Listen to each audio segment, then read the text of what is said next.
Today is a special day because we're meeting our first guest here in Vietnam. Our family has just arrived from the UK to Ho Chi Minh, and I was so excited that I didn't know where to take them first. There are too many places, and we had only 48 hours to show them around before it was time to head to Phu Quoc.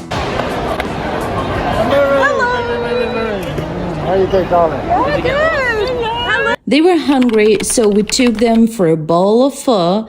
The best pho is here just by the road, and the price was only 60,000.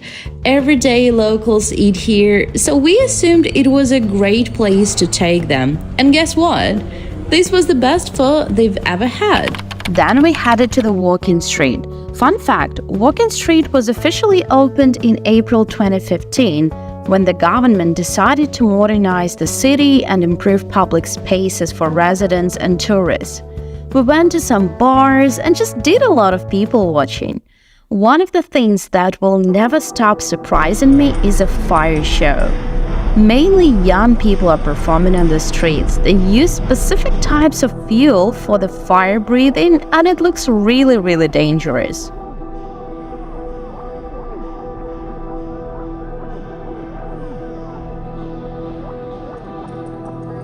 Hanging out at the Walking Street was great, but at some point we all got tired and just headed home.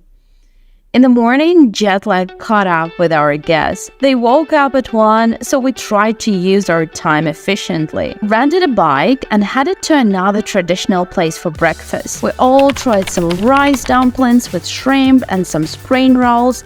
Dumplings were a bit bland, but with soy sauce they went really well.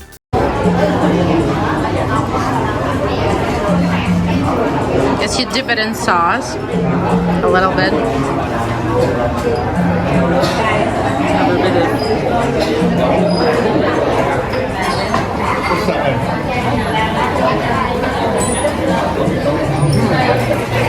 Speak for me, come on.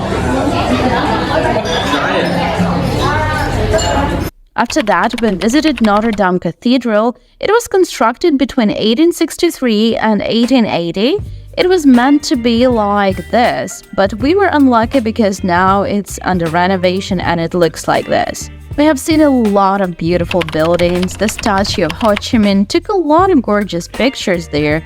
By the way, Ho Chi Minh is a former president of North Vietnam. He is often referred to as Uncle Ho by the Vietnamese. Then we headed to the Central Post Office. Interesting fact, it was designed by Gustave Eiffel. It was built in the late 19th century, and up until these days, it is still a functioning post office. We did appreciate this architecture, and at some point, it felt like we traveled back in time. Inside the post office, there were lots of vendors selling knickknacks. A 2-minute walk from the post office, you can find Heaven for Bookworms, the most beautiful book street. Luckily, these 3 places were next to each other, so we didn't have to spend a lot of time going to different places. In the end, we wanted to make sure we're not missing out, and we headed to the apartment shopping mall or apartment cafe. According to the information I found, they evolved from traditional Vietnamese shophouse structures, combining residential space with ground floor commercial areas to maximize limited urban space. We were looking at graffiti on the walls and checking out unique cafes. We visited 2 apartment cafes. The one we liked the most is this one because it had this bathtub that was used as a bench. What a cool idea it was to make a bench out of your old bathtub. Wait a sec.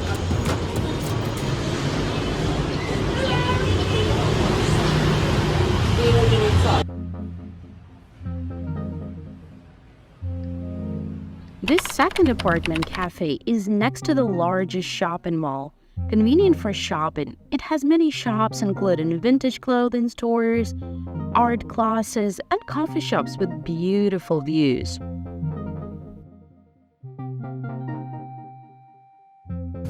It all was great. Finished this night with Korean BBQ, all you can eat for 360. The quality of meat was top-notch and would definitely come back again.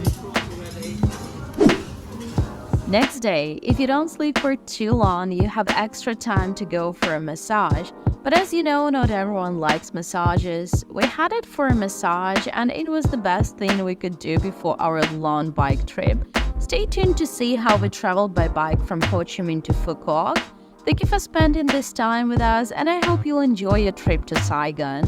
Where would you take your family if they came to visit Ho Chi Minh? Send us more ideas.